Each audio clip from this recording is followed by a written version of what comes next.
ஒரு நீண்ட நாள் கார் பயணம் போகும்போது பெட்ரோல், ஆயில், டயர், காத்து இதெல்லாம் நம்ம எப்படி சரி செஞ்சு பாதுகாப்பா பயணத்தை மேற்கொள்றோமோ, அதே மாதிரி தான் நம்ம மனித உடம்பும் நீண்ட நாள் ஆரோக்கியமா பயணம் செய்யணும்னா, கார்போஹைட்ரேட், புரோட்டீன், ஃபேட் மட்டும் போதாது. சின்னதா தெரிஞ்சாலும் விட்டமின்ஸ் அண்ட் மினரல்ஸ் குறிப்பா விட்டமின் சி நம்ம அதைத்தான் இன்னைக்கு பார்க்க போறோம். ஒரு காலத்துல கடல்ல மாத கணக்கா பயணம் செஞ்சவங்களுக்கு ஸ்கர்வி என்ற நோயால உயிரிழந்தாங்க. என்ன காரணம்னே தெரியாம கண்டுபிடிக்கும் போது எலும்புச்சை, ஆரஞ்சு பழம் சாப்பிட்டதால் தான் அதுல உள்ள விட்டமின் சி அவங்க உயிரை பாதுகாத்ததுன்னு சொல்லலாம். ஸோ விட்டமின் சி நம்ம உடம்புல பல முக்கிய வேலைகளை செய்யுது.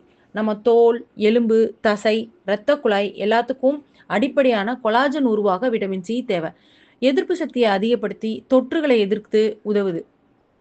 நல்லா வேலை செய்ய மூளை காரணமா இருக்குது. மூளை நல்லா வேலை செய்யவும், நம்ம நரம்பு மண்டலங்கள தகவல்களை பரப்பவும் விட்டமின் சி உதவுது.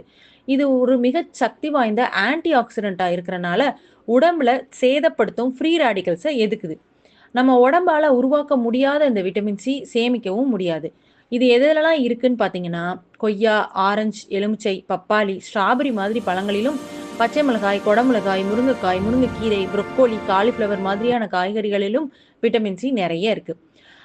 இது குறைஞ்சா என்ன ஆகும்? சோர்வு அடிக்கடி, நோய் வர்றது, காயங்கள் ஆற தாமதமாகிறது, தோல் உலர்தல், முடி உதிர்வு, ஈறுகளில் இரத்த கசிவு, மூட்டு வலி மாதிரி பிரச்சனைகள் வரலாம்.